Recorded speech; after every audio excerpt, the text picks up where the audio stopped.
So for this new Settler game, it's a complete new direction. What was the idea behind it? Well, the new direction, we had a lot of feedback with all the players from Settler 7. We did a lot of market research, and one of the things that we heard really often was the fact that players didn't really like to always create their city from the beginning and always create a new city in each mission. You have to create a new city. So this was basically the main reason why we decided for this persistent city that you then nurture and grow over the course of several weeks and months. And one of the other things that we heard was also that people didn't really like that their city could be attacked and things could be destroyed. So this was also the reason why we, for example, moved the combat to this expedition feature.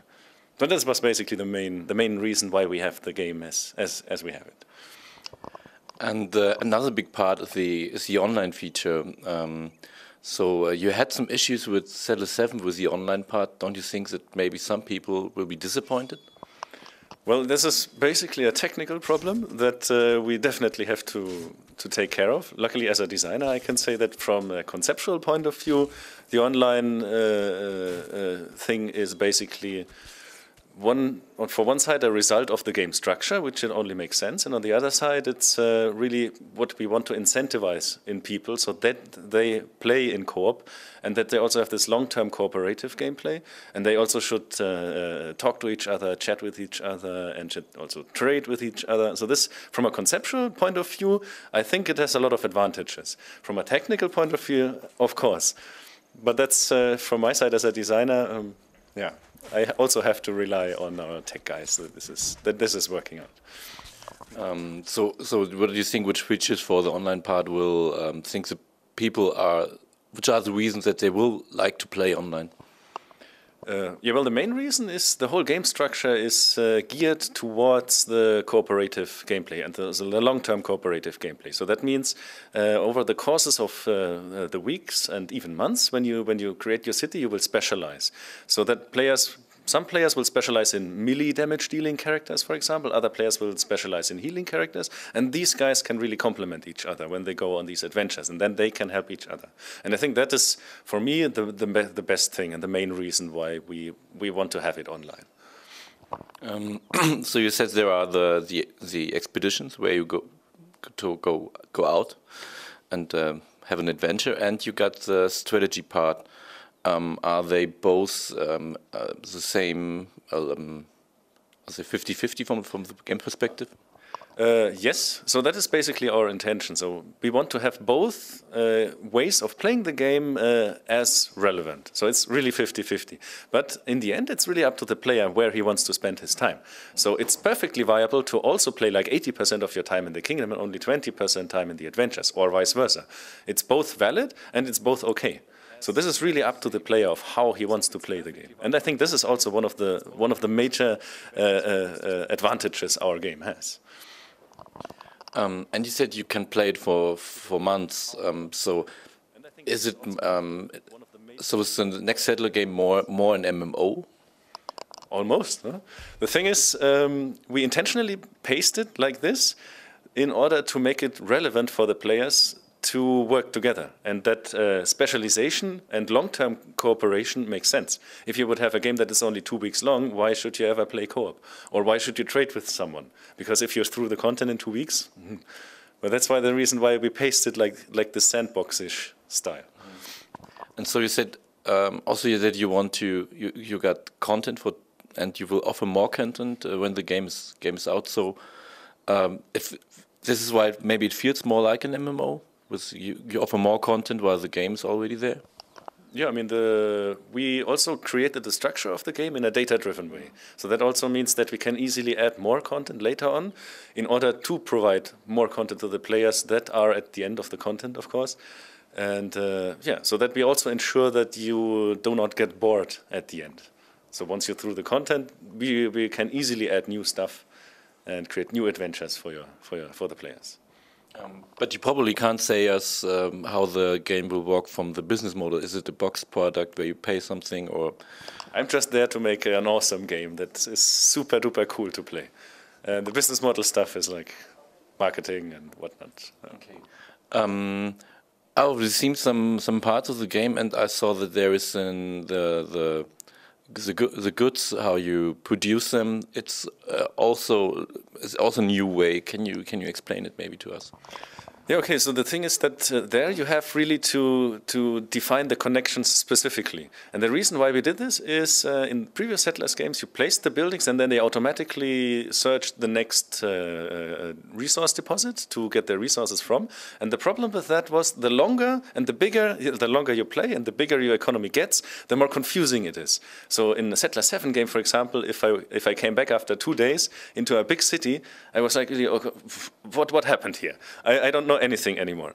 And especially because we have this long gameplay pacing, I really wanted to have an economy where you stay in control. So at the beginning of the game, it's maybe a bit more work because you have more steps to create a production chain. But in the end, it is easier because you really stay in control and it's really easy to get an overview over your really big economy. And this is also very important because of the long gameplay time we are aiming for. So that it feels easier maybe comes from that there are fixed production routes. But when I, for example, have a woodcutter and there is no wood anymore, and I don't see this, can this happen or is? Well, the connection you set up, that will stay unless you change it. If the deposit runs out, then the chain just stops producing. And then you will get an icon that tells you that this chain is not working anymore. And this is also the worst thing that can happen in the end.